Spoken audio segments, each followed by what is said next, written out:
we take steps to survey the damage. I want to again start by thanking our first responders, first and foremost Chief Crowley for her leadership, Chief Moore and all of the Angelenos who have stepped up for the storm and inspired so many people around the nation, state, and country. This was a coordinated, collaborative approach, and reports thus far indicate that as of right now, there have not been any deaths or significant risk of injury. The city mobilized, including opening the most emergency temporary shelters for unhoused Angelenos to provide relief from extreme weather since 2020, and we will continue to address these issues. Now, it's not to say that many Angelenos have not been impacted by this storm, whether they woke up without power or were unable to get through streets due to flooding and mudslides. Our commitment to you is that we will approach our recovery with the same intensity as we approached our preparation.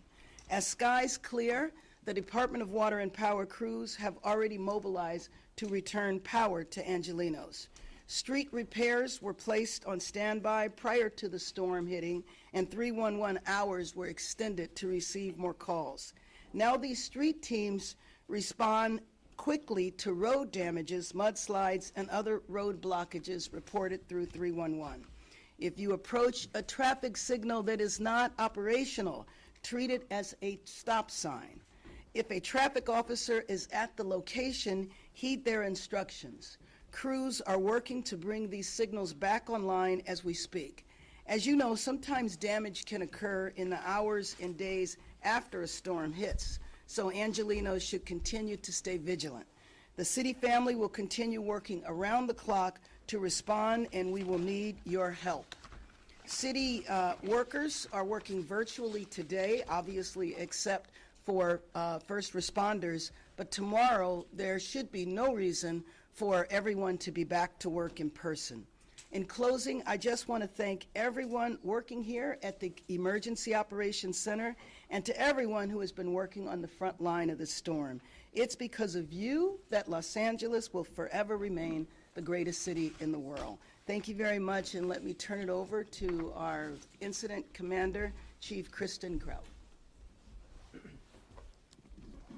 Good morning, everyone. Kristen Crowley, Fire Chief, Los Angeles City Fire Department. So overnight, we did continue to receive a significant number of storm-related calls for service.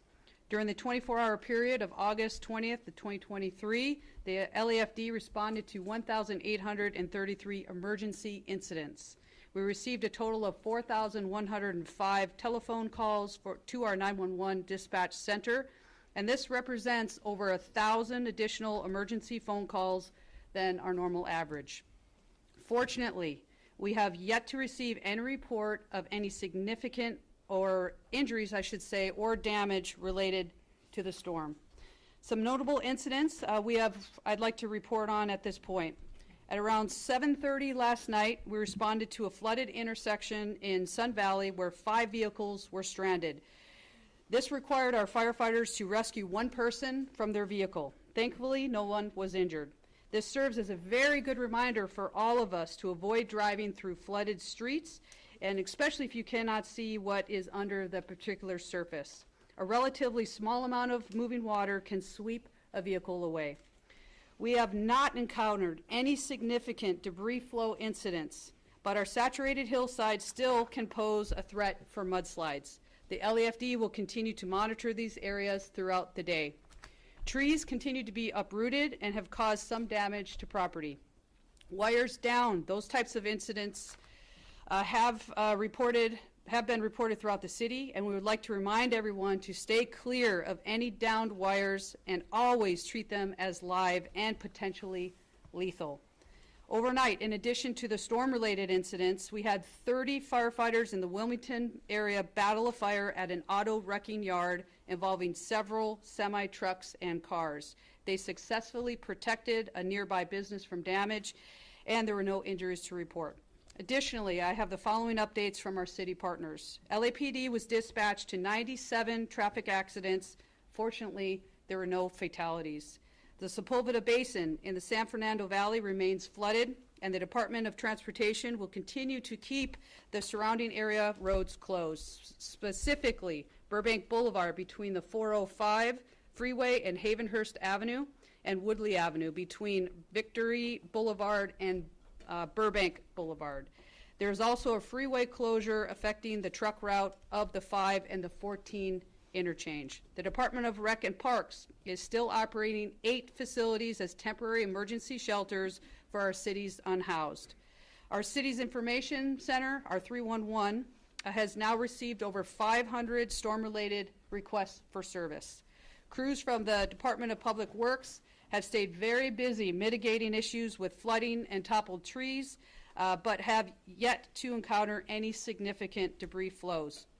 Our Emergency Operations Center will remain activated at a level 2, meaning we have representatives from all city agencies continuing to staff critical positions, as there is still potential, as we know, for flooding, debris flow, and other significant storm-related incidents. We will continue to evaluate return to a level 3 EOC activation as soon as this afternoon. We continue to staff our specialized resources like our swiftwater rescue teams and urban search and rescue teams, which are strategically placed throughout the city. For further information, please go to our Cities at Unified LA social media accounts throughout the duration of our storm event. I'd like to thank Mayor Bass for her leadership, and thank all of our city departments here who are represented, our elected leaders, as well as our state and county partners for their collaboration and continued support as we will focus our public safety priority within the city. As the storm exits the Los Angeles area, all city departments will continue to assess the impacts of the storm. We will be conducting our damage assessments and entering the recovery phase for this event. As Angelinos venture out on the roads this morning, we urge you to please continue to be cautious of hazardous road conditions, stay informed, slow down, and be alert for the hazards like our down power lines like we keep talking about and our flooded areas. I would now like to introduce the President of the Los Angeles City Council, Paul Krikorian. Thank you very much, Chief, and good morning, everyone. Mayor, first let me say on behalf of the Council and on behalf of the entire City of Los Angeles how grateful we are for your leadership at this time of emergency, and to our first responders, the men and women of the Los Angeles Fire Department, the Los Angeles Police Department, and our Emergency Management Department. Los Angeles is so grateful that we have the best trained, best equipped, best prepared, most professional first response and emergency response team in the entire country. And because of the work of those departments, and because of the work of all of our other city departments who rallied together as a team, Los Angeles was tested, but we came through it. And we came through it with minimal impacts considering what we endured.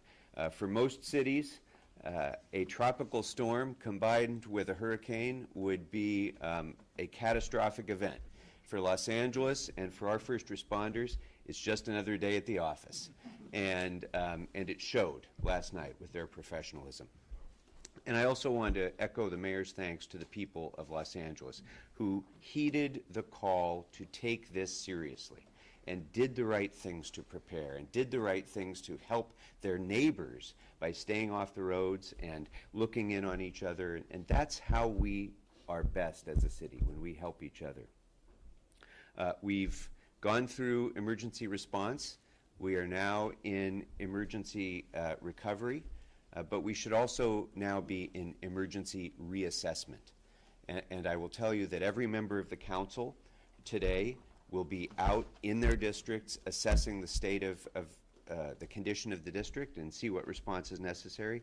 But we must also commit ourselves today to looking at what has happened over the last few days and considering what can we do better. Every time we have an incident like this, the police department, the fire department, EMD, all of our departments back and think, what could we learn from this incident? I'm just asking every Angelino to do exactly that as well. Use this as your opportunity to consider what can you and your family do better to prepare for the next incident. because we know there will be one. This is Los Angeles. We have emergencies regularly, and it's important, it's essential that the people of Los Angeles do their part by being prepared, by learning what's necessary to prepare for earthquakes, wind, flooding, earth movement. We need to be prepared for those things, and so it's up to you to do your part to ensure that we have the same kind of response and resiliency in the next emergency that we had this time as well. Thank you very much. Oh, and let me now, I have the pleasure of being able to introduce the superintendent of the Los Angeles Unified School District, Alberto Carvalho. Good morning. Thank you very much, Mr. President. Mayor Bass, I will join the chorus of appreciation and gratitude for your stellar leadership through a trial of our community that could have been rather disastrous. Some will say that we dodged a bullet. I will say we dodged a weather bomb. The dynamic conditions that kept shifting on us with some degree of unpredictability specific to rainfall, the possibility of flash floods, the possibility of mudslides, not knowing where that would occur or when across our large school system, which spans 700 square miles, put us in a position of making the right decision yesterday. I know some will criticize the decision, but decisions are informed by scientific data and conditions as they are presented to us, based on the best information available. And I want to reiterate very quickly, before I provide a status of our schools today, I want to reiterate very quickly the decision process that put us in a position of closing down schools for today. Number one, the intensity, the high peak of the storm would not be seen until sometime in the middle of the night, preventing our teams from inspecting schools and access roads to schools, detecting the possibility of down power lines, tree limbs on the street, or trees actually impeding access to schools. Secondly, a significant percentage of our workforce resides outside of the city of Los Angeles. Now, we know today that some of the access highways have been impacted. That would have constituted a problem. In addition to that, recognizing the fact that a lot of our students walk to school, the fact that some of our students usually take the street as early as 6 to 7 a.m., without the ability of conducting those necessary inspections, it would have been reckless for us to make a different decision. So we should be in a position of celebrating the fact that the worst was avoided and the right decisions were made, and we stand by that. In addition to that, look, I've managed hurricane conditions. I've shut down school systems for about 15 years, for as long as 2 weeks after catastrophic hurricanes. And there are criteria that we follow. By all measures, the city of Los Angeles, our community, was within the cone of concern. Let's begin with the fact that our community was under a tropical storm warning. Where I come from, hurricane-prone areas, that is the automatic trigger. Under tropical storm warning, schools are shut down. Who should we hold accountable, responsible for a casualty or a significant injury if, despite the fact that a warning is issued, you still open schools? Yesterday also, there were predictions of wind speeds anywhere between 35 miles an hour and gusts exceeding 70 miles an hour. Folks, our bus fleet cannot roll out when winds exceed the speeds of 35 miles per hour. That is the standard. So take all those conditions into account. After careful consideration, we decided to shut down the schools. Right decision. Today we're in a position of celebrating the fact that we avoided a potentially catastrophic set of conditions. Where are we today? Our teams have begun scouring our schools, and so far our condition is pretty good, but inspections are still ongoing. We know that about 24 schools are experiencing communications issues as a result of underground copper wiring defaults, There is no telephonic access and internet access to about 24 schools. That number may in fact grow. We had some minor mudslide at Marlton Elementary School, a school that serves students with disabilities. That's being addressed as we speak. One of the biggest areas of concern in the Sun Valley, where we store hundreds of our school buses, reduced access to that area and schools in the area. Just those issues alone would have put us in a position of really facing some critical issues this morning. We believe that all of the elements that I've just described can be and will be addressed throughout the day, and we expect to resume a regular school day early morning tomorrow, Tuesday, August 22nd. Every single indication puts us in a position of saying tomorrow shall be a regular school day. As far as instruction, there's no time to waste, no time to lose. Let us not forget we're still reeling from the impact of the pandemic. Our kids are still performing in reading and mathematics about 6 to 7 years below their grade level as a result of school shutdowns.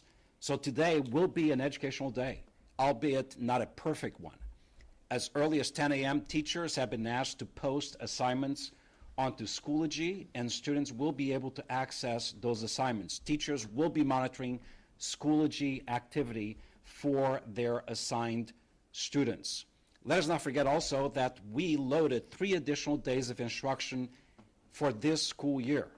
So today we're dealing with 1 day where students are learning from home. We will consider all available options and opportunities to make up this day. Hungry today.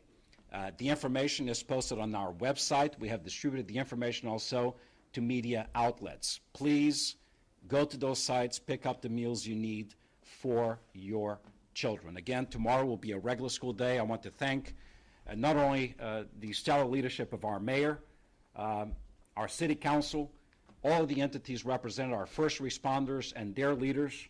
I want to also thank the members of my team who since early this morning have been out there inspecting schools, inspecting access, and remediating for solutions that will lead to a full resumption of educational services beginning tomorrow morning. Thank you very much. As chair of the MTA board, let me introduce Metro Chief Customer Experience Officer Jennifer Vidides. Thank you. Thank you, Mayor Bass, for your leadership throughout this, and thank you to our first responders. I'd like to also recognize our Metro frontline employees who worked hard to keep our system moving with minimal delays throughout the storm. This includes not only our bus operators and our train operators, but also our other employees who worked diligently throughout the storm, clearing drains, readying sandbags, and using water pumps in areas such as LA Union Station, our K-line, and our B and D lines, which have history of flooding. Metro employees were deployed across our system to address any issues as they occurred, and will continue those efforts today. As we have begun service today, we're opening with our normal service on both bus and rail. Customer service for workers who came in, and we maintained below 2-minute response time for all our customer calls, which was admirable and really a step up in being able to respond to our customer needs and reports of outages. The men and women of Department of Water and Power have been working throughout the night to restore power outages. Out of 1.5 million power customers, we've had a total of about 41,000 people out at one point. We've restored a little over 22,000 customers with power. We currently have about 18,000 customers without power. All those outages are being addressed at this time by 43 crews that are working throughout the city. Most of the outages remain in the metro area. The largest outage is in Beverly Grove, affecting just under 6,000 customers. It's an underground outage, meaning that the underground power service, there's water in the vaults, and those are more difficult to locate and to repair, where the crews may have to pull thousands or thousands of feet of underground cable. That outage is almost complete, and the restoration is just about finished with that. We have a little over 2,600 people affected in East Hollywood, a little over 2,100 in Hyde Park, under 1,500 in Hollywood, under 1,500 in Pico Union, and a little under 1,400 in Brentwood. Those are the prominent outages in the city. And again, all those outages are being addressed at this time by our crews, and we will continue to work consistently on those outages until everyone is restored to power. If you are a customer and you may have an individual outage, please make sure you call. We have an individual outage, and so again, our customer wait times are very low. Please call to make sure that we know the status of your power at your home or your business. We did have an issue that's flowing to the city, bringing water to the city. We are assessing damage and damage on the stream diversion facilities. So thank you very much, and we'll continue to update you and update our customers. All data is available online for our customers, or you can call 1-800-DIAL-DWP for status of your outage. Thank you. Now we have Ariel Cohen from the National Weather Service. Thank you. Good morning, everyone. My name is Ariel Cohen, and I'm the meteorologist in charge at the National Weather Service office in Los Angeles, Oxnard. And I have a very special job because I get to supervise a staff of incredibly talented professionals, experts who are so passionate about protecting all of the residents of Los Angeles and our jurisdictions in Southern California. Everyone who comes to work every single day brings an attitude, a passion, enjoyment for being able to serve and protect and work with all of our partners, first responders, our mayor's office, all of the elected officials, everyone to work together to keep everyone safe. And it was only a few days ago before we all walked into one of the most significant weather events of our lives, something that makes meteorologists. Many meteorologists can pinpoint an event that was just so off the charts that drew them into this field, and this was Tropical Storm Hilary. Now, Tropical Storm Hilary was the first tropical storm winds, wind damage, trees coming down, power lines coming down, flash flooding, mudslides, debris flows. It's no coincidence that we did not end up having significant casualties. This came from preparedness. This came from the efforts of all of the women and men and everyone involved in keeping people safe. I am so proud to be in a leadership role for an office that's so deeply connected with everyone here. And I just want to say thank you. Thank you to everyone for being a part of this.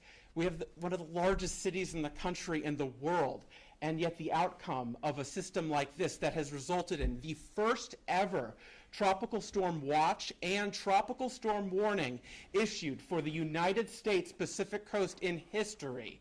And this is the outcome. And I can't say it enough. I am so proud to be here in Los Angeles. And so let's talk a little bit about where things are going with respect to Hilary. I am very glad to say that Hilary no longer meets the thresholds as a tropical cyclone and is therefore resulting in the cancellation of all tropical storm warnings for Los Angeles County, Ventura County, and elsewhere across Southern California. This is definitely a very good situation as we go into the recovery phase that has been mentioned. And there is still going to be some water on roadways. There's still going to be some slides and mudslides that we need to be careful of. But we are past the brunt of the impacts at this point. We are past the time period where we were getting prepared. And under the leadership of our mayor, we have such a great opportunity to take this event and understand what it means to be prepared and the work that we put into it, all of the expertise that everyone brings to the table to keep people safe, and then everyone who listens to the message that provided by the National Weather Service, our media partners, again, emergency managers, when we're all working together, when we all come up with plans, practice those plans and put those plans into place, we will be able to be safe from any vulnerabilities that may come our way. And as we know, since the atmospheric river events, we can get a lot of very destructive weather here in Southern California. It's not always sunny SoCal. Tornadoes, blizzards, flash flooding. And so when we know our vulnerabilities and we work together to be prepared, things don't come up as a surprise. We're ready, we're safe, and we're protecting lives and property. Thank you. And next, I'm going to introduce Los Angeles Fire Department, David Ortiz.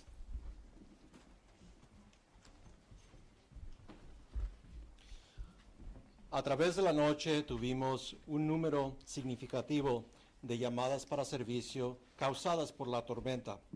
Durante el periodo de 24 horas, el día agosto 20, el Departamento de Bomberos de Los Ángeles acudió a 1,833 incidentes de emergencia. Hemos recibido un total de 4,105 llamadas de emergencia a nuestro centro de comunicaciones de 911. Esto representa más de 1,000 llamadas moviendo. No hemos encontrado deslaves de tierra de significancia, pero sí sabemos que las colinas están saturadas y todavía continúa el peligro de deslaves. El Departamento de Bomberos continuará visualizando e inspeccionando estos a través del día. Los árboles continúan siendo peligros al público. Muchos de sus raíces han sido expuestos por los deslaves y han causado daños a propiedad. Continúan habiendo incidentes donde cables eléctricos están cayendo a través de la ciudad. Recordamos a todo mundo que se mantenga alejado de cualquier cable eléctrico o cualquier tipo de cable que puede llevar energía y causar muerte. Durante la noche hemos tenido un incendio en la comunidad de Wilmington, donde los bomberos combatieron un incendio en un lugar de reciclaje de automóviles. Ellos pudieron proteger a los negocios vecinos y adyacentes y no se reportan daños de personal en ese incidente. También hubo el cerrar de una autopista, la autopista 5, donde conecta con el 14, y esta ruta que usan los vehículos comerciales continúa cerrada. El Departamento de Parques y Recreación continúa operando 8 diferentes locaciones para refugio de personas sin hogar. Hasta ahorita hay 267 individuos que están tomando refugio en estos lugares. El sistema de información 311 ha recibido más de 500 llamadas. Nuestros recursos especializados como equipos de rescate acuático y el rescate estructural están todavía disponibles y estratégicamente puestos a través de nuestro municipio. Si usted necesita más información, por favor, continúe monitoreando los diferentes medios de noticias y comunicación y también puede ir a nuestras cuentas de redes sociales @UnifiedLA para recibir más información en cuanto a esta tormenta. Estamos muy agradecidos con el liderazgo de nuestro alcalde, Mayor Bass, y estamos agradecidos con todos los departamentos y el personal de dirección que tenemos aquí en el municipio, en el condado y en el estado de California, porque nos han apoyado y asegurado que el público se mantenga seguro durante esta tormenta. Mientras sale esta tormenta de la área de Los Ángeles, la ciudad continúa accesando los daños y el impacto de la tormenta y accesando el plan de recuperación que estamos entrando. Pedimos al público que cuando salgan a las calles tengan mucho cuidado en las carreteras. Existen condiciones peligrosas todavía. Existen todavía cables caídos de electricidad, áreas que están inundadas, y por esa razón pedimos que cuando maneje con precaución. Ahora voy a invitar al podio al señor acelerada y la condición que se iba a manifestar con la parte más peligrosa de la tormenta durante la noche. Estas series de condiciones no se podían ignorar, considerando que muchos de nuestros colegas de trabajo empiezan sus días de trabajo a las 4:30 de la mañana. Muchos de nuestros niños empiezan a caminar hacia sus escuelas a las 6 de la mañana. Evitamos una condición posiblemente catastrófica. Ahora es el momento de analizar, estudiar el impacto y preparar para la siguiente amenaza que podría afectar a nuestra comunidad. El proceso de comunicación y interacción entre varias entidades de la ciudad, del condado y el sistema escolar ha sido muy buena, pero podemos mejorarla. Hoy es un día de estudio para nuestros niños. Empezando a las 10 de la mañana, nuestros maestros están utilizando los métodos virtuales para crear una condición de aprendizaje para nuestros niños con todos los recursos digitales necesarios. Entre las 11:30 de la mañana hasta las 2 de la tarde, tenemos 13 escuelas abiertas para una distribución de comidas gratis para los niños en nuestra comunidad. Sumamente importante considerando que un 80% de nuestros niños viven en condiciones de pobreza. Estamos continuando nuestro proceso de inspección en tráficas para nuestra comunidad. Ahora es el momento de preparar para el próximo incidente de una manera de colaboración con las entidades representadas aquí hoy. Once again, I want to thank our mayor. En español, quiero agradecer a nuestra alcaldesa, al jefe de policía, al jefe de departamento de fuego y todos los líderes comunitarios representados aquí que fueron responsables por un nivel de colaboración sin precedente. Muchas gracias. MTA Customer Experience Officer Jennifer Vidas. Primero le quiero agradecer a la alcaldesa Bass por su liderazgo. Me gustaría reconocer primero a nuestros empleados de primera línea quienes han trabajado afanosamente para mantener el sistema de metro funcionando. Esto no solo incluye a nuestros operadores de autobuses y de trenes, pero a nuestros empleados quienes han trabajado arduamente limpiando alcantarillas, preparando bolsa de arena y utilizando bombas para sacar el agua en áreas tales como Union Station, la línea K y la línea B, la roja, que tiene una historia de inundaciones. Los empleados fueron desplegados en todo el sistema para resolver cualquier problema que suceda y hoy continúan con esa tarea. Al comenzar hoy nuestro servicio, estamos iniciando con un servicio normal de trenes y de autobuses. Vamos a tener ocasionalmente demoras mínimas debido a inundaciones. We want to report the no lives lost after a situation like this. Absolutely. So now comes the evaluation. Michelle Bias from NBC for what would you grade yourself now with this? What would you grade the execution? Well, I would grade the execution under the leadership of our Chief of Fire, Incident Commander, A+. Thank you. High grade. Thank you. Well done. Superintendent Carvalho, you mentioned one school suffered damage due to a mudslide. Can you repeat the school name and what kind of damage was sustained or how it was associated to the mudslide? Is Marlo right? So there was no damage to the school. There was some degree of access impediment as a result of a mudslide. My understanding is actually, I was checking my phone, it's already been cleared, so we're ready to go for tomorrow. This school is Marlo Elementary, which serves a large population with disabilities. For Chief Crowley, you mentioned 4,000 calls. You mentioned 4,000 calls. What did you say that is compared to normal? And also, can you put the 100 accidents in perspective? Sure. So what we did see in overall call volume was 1,000 calls over our normal average. On a 24-hour basis, the LAFD responds to, on average, between 1,500 calls, maybe a little less. So we ran far over that. And as expected, that's why we wanted to lean forward to make sure that we actually overstaffed and we upstaffed, especially our specialty apparatus, which is really important, swift water, urban search and rescue, and even additional engines and paramedics. Right, absolutely. So the injury side is on the reported injuries where it was specifically connected to the weather event. Let me just be very clear. So on average, throughout the city anyway, we have injuries. We have normal falls. We have trips. We have accidents. But anything that was specifically tied to the weather-related incidents, there was nothing significant to report. So no significant injuries? Correct. Also, you were talking about this being an A+, but I was wondering, do you feel like this storm was much smaller than you expected? I mean, I have spoken to a number of people who were like, wow, that seemed like not as bad as like a winter storm. Everybody lived through the many, many weeks of inundation.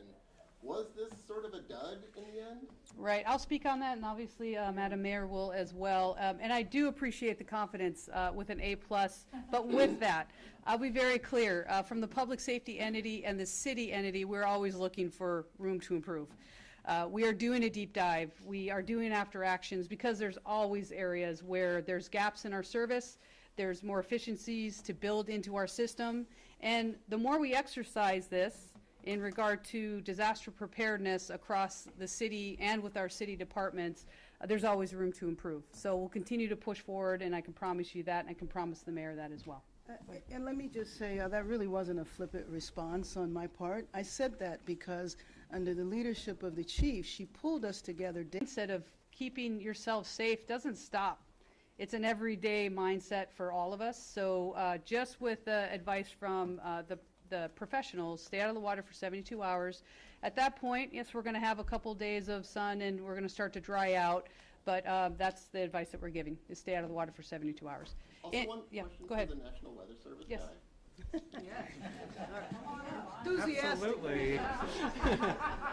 So a lot of us were glued to our computers looking at the storm track, and we kept looking at the storm track and thinking like, ooh, it's going to be like east of Riverside, west of Palm Springs. That thing's going to go right up through the middle of the desert. Suddenly we're like, it's over LA. Wait, what? What happened? What did happen? The main message is that the impacts from the storm extend far away from the actual center line of the track. They can extend for hundreds of miles away. And there's a lot of uncertainty in exactly where this fine line goes. And that's, again, just brings about the importance of being ready for these potentially dangerous impacts that extend over a big area. Focusing on the center line track can be very misleading for the preparedness actions that you need to take place to be ready. All right. On that note, thanks so much, everybody. Our next update is going to be via paper after this press release. There will be one at 2 at press conference. After that, there will be a 2 p.m. paper update, and then one in the evening. Right now, there's no follow-up update from the voting schedule.